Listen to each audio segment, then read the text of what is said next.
Happy 4th of July, everyone.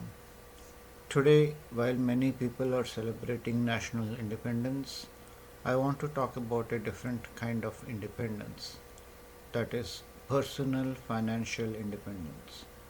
This video is the first in what I hope will become a monthly series where I track my own long term in retirement preparation. My goal is to eventually leave the workforce and relocate to India, and the spreadsheet is the system I'm using to track the process and progress. A lot of retirement content shows the final destination after everything has already worked out. I want to show something different, the actual building phase, the contributions, the month end values, the dividend reinvestments, the market fluctuations, and the discipline required to track it over time. Before I begin with, I want to be very clear. I am not a financial advisor. This is not investment advice. This is my personal tracking system shown for educational and documentation purposes only. Please do your own research and consult qualified financial, tax, or investment professionals before making any decisions. Now, what you see on the screen is what I call my income and growth portfolio tracker. This spreadsheet is designed to answer a simple but important question. If I continue contributing, reinvesting income, and tracking monthly growth, how does this portfolio behave over time? Now, one important clarification. The portfolio shown here has been scaled to around $1 million portfolio. That does not mean this is my actual net worth. I scaled the portfolio for privacy and also because a $1 million base makes the percentages easier to understand. So, for example, if one fund is about 145,000 dollars in this model, that means it represents about 14.5% of the portfolio. The actual dollar amount is less important than the portfolio weight, the contribution pattern, and the tracking method. The real parts of the spreadsheet are the structure, the planned paycheck contributions, the way I track shares, and the monthly process and progress. The portfolio contains a mixture of funds. In column A are the symbols, and column B gives the names of those funds. Some are broad market funds, some are dividend growth funds, some are sector specific, and some are more concentrated growth positions. For example, have exposure to dividend growth, value oriented funds, international funds, bonds, energy infrastructure, semiconductors, and a concentrated fund such as Barron Partners. This is also where I need to be honest about risk. A fund like Barron Partners can have very strong years, but it can also have very painful drawdowns. For example, the fund was up sharply in 2020, but in 2022 it was down more than 40%. So, this is not a low risk allocation. I am including it because I want some long term growth exposure, but I am also limiting its size because I do not want one concentrated position to dominate the entire retirement plan. That concentrated exposure is important to acknowledge. This is not a risk free or low volatility portfolio. Some parts of this portfolio can move sharply, especially the concentrated growth and sector specific funds. At the same time, The portfolio is not only aggressive growth. I also have value funds, dividend oriented funds, bond exposure, and infrastructure exposure. The reason is that I'm trying to balance two goals. First, I want long term growth. Second, I want some income and stability as I approach retirement. That does not mean the portfolio cannot decline. It absolutely can. But the point of this tracker is to observe the portfolio honestly month by month instead of relying on vague assumptions. The first major section of the spreadsheet shows the current fund values and the percentage each fund represents in the scaled portfolio. So column C is showing you the number of shares and column D is the net asset value NAV as of July 2nd, 2026, and the current value of each mutual fund in dollars is shown in column E, and column F shows the percentage of each mutual fund in the total portfolio. The current column shows the scale value of each position. The percent column shows how much of the total portfolio each fund represents. This is important because allocation matters.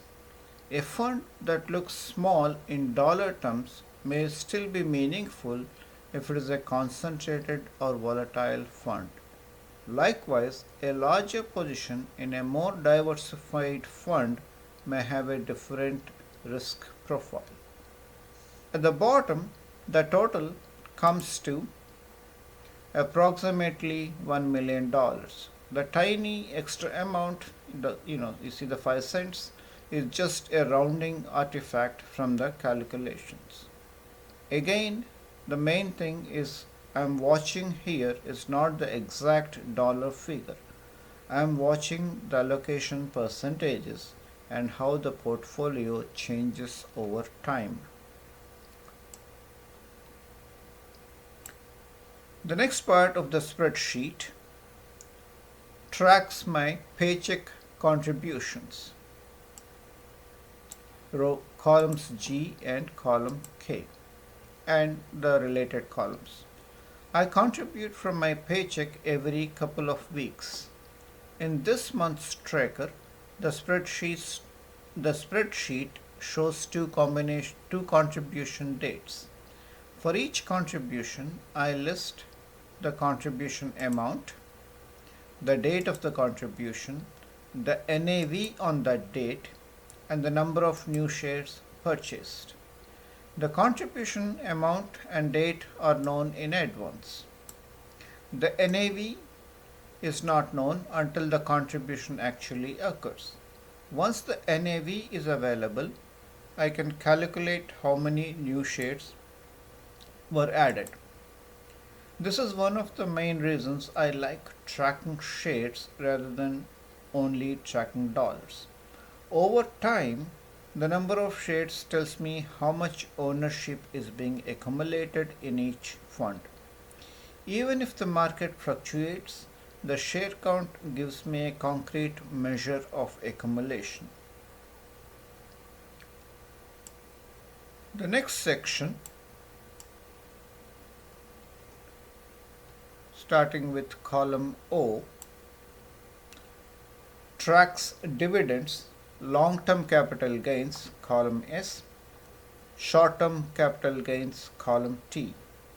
Some mutual funds pay monthly income, some pay quarterly, some may distribute long-term or short-term capital gains near the end of the year. For now, some of these columns are blank or zero because the distributions have not happened yet. That is intentional. When a dividend or capital gain distribution is received, I will enter the amount, the date, and the NAV on the reinvestment date. The spreadsheet will then calculate how many additional shares were purchased through reinvestment. This matters because retirement growth does not only come from new paycheck contributions, it also comes from reinvested distributions, compounding, and market performance. Over time, I want this tracker to show the difference between money I contributed, money generated by the portfolio, and market driven gains or losses. That separation is important because it tells me whether the portfolio is growing mainly because I'm adding new money or because the portfolio itself is doing work. The final major section of the spreadsheet is the month end tracking section. At the end of each month, I will update the NAVs and calculate the value of each fund. That gives me the total portfolio value at month end. For July, some of the NAV values are currently placeholders. Once July 31 arrives, I will replace them with the actual month-end NAVs. Then I can summarize the month. Starting portfolio value,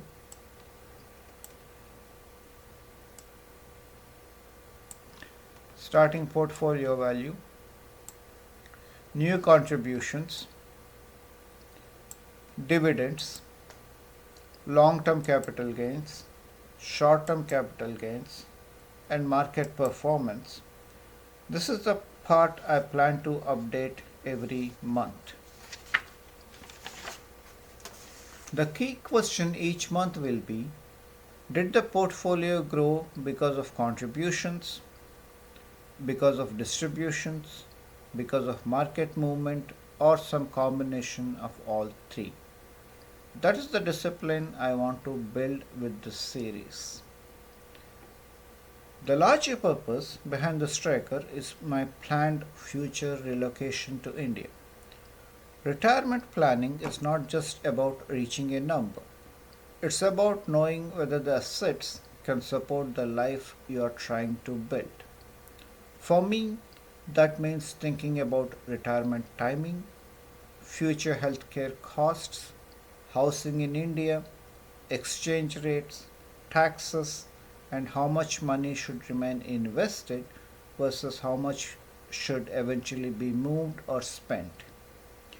This spreadsheet does not answer all those questions by itself, but it gives me a live monthly record of the investment side of the plan. That record will become more useful over time because I will be able to look back and see exactly what happened month by month. The most important takeaway is this: please do not copy my portfolio. The useful part is not the exact funds I own. The useful part is the tracking framework. You can create your own version with your own funds, your own risk tolerance, your own retirement date, and your own goals. A simple tracker like this can help separate emotion from reality. Instead of asking, am I doing okay in a vague way, you can look at actual numbers. How much did I contribute? How much income did the portfolio generate? How many shares did I accumulate? What was the month end value? And how much of the change came from market movement? That is what I want this series to document. So this is the first video in my income and growth portfolio tracking series. I plan to update this at least once per month, probably after month end values and distributions are available. Again, this is not financial advice. This is my personal journey, my personal spreadsheet, and my attempt to document the real building phase before retirement and relocation. Thanks for watching. I'll see you in the next monthly update, and happy 4th of July.